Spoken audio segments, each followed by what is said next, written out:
ਪਹਿਲਾਂ ਤੇਰੇ ਨੈਣ ਮੈਂ ਦੇਖੇ ਫਿਰ ਦੇਖਿਆ ਤੈਨੂੰ ਨੀ ਛੇਤੀ ਆ ਕੇ ਮਿਲ ਜਾ ਬੀਬਾ ਮਿਲ ਜਾ ਆ ਕੇ ਮੈਨੂੰ ਨੀ ਉਹ ਵਸੋਂ ਬਾਰ ਦਿਲ ਹੋ ਗਿਆ ਵਸੋਂ ਬਾਰ ਦਿਲ ਹੋ ਗਿਆ ਕੋਈ ਚੱਲਦਾ ਨਾ ਚਾਰਾ ਏ ਤੇਰੇ ਬਿਨਾ ਨਾ ਗੁਜ਼ਾਰਾ ਏ कोई चलदा ना चारा ए तेरे। नमस्कार मंडळी, येत्या 28 नोव्हेंबरला मोठ्या मुलाचा वाढदिवस घरच्या घरी अगदी साध्या पद्धतीनं साजरा केला. त्यातलेच काही खास क्षण तुमच्यासोबत शेअर करते आहे. आता मुलांना काय तयारी करायची हे तर कळत नाही. मुली असल्या की त्यांची भरपूर आपल्याला तयारी करता येते, सजवता येतं, नटवता येतं मुलींना. पण मुलांना काय नटवायचं, त्यामुळे फक्त त्याला नवीन कपडे, थोडीशी पावडर लाव म्हटलं आणि छानपैकी तयार हो. पण तो कसला तयार होतोय, म्हणून मग मीच त्याला पावडर वगैरे लावून व्यवस्थित तयार केलं. आणि त्यानंतर असा छोटासा केक आणलेला, त्याच्या आवडीचा फ्लेवर आणला आणि केक कटिंग करायच्या वेळी आधी औक्षण करून घेतलं. आणि अशा पद्धतीने घरातल्या घरात आम्ही त्याचं सेलिब्रेशन केलं वाढदिवसाचं. Birthday to you, happy birthday to you, happy birthday dear Arnav, happy birthday to you.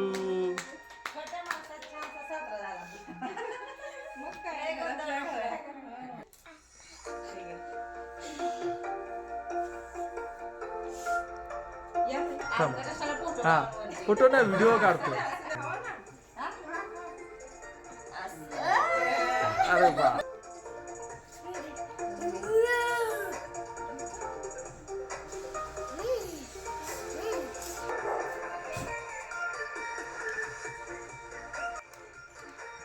आम्हाला माहित नाही ना सरप्राईज. पण सांगायचंच ना बर्थडे करून.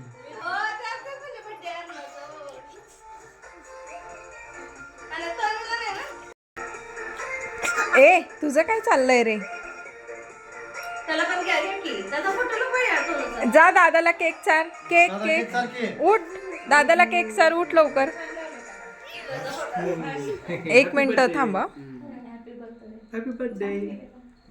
मला वाटतं ठीक आहे, काढले. फुलाचं तेच लावले. त्याला कोण दे धरत नाही. दिवसभर असतो तुझ्या प्लेट बाहेर सोडायला पाहिजे बस. नाही का म्हणून झालं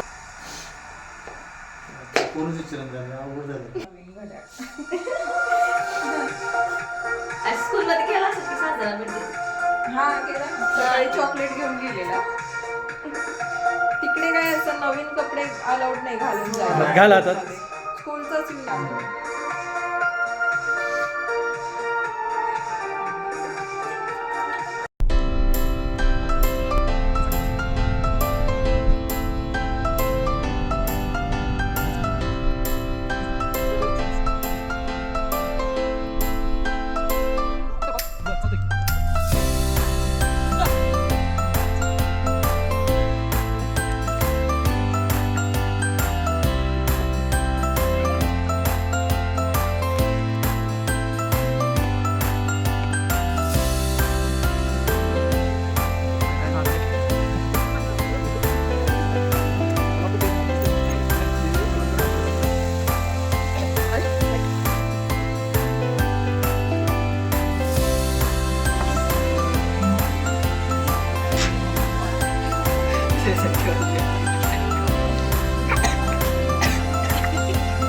चिकन पाहिजे सर.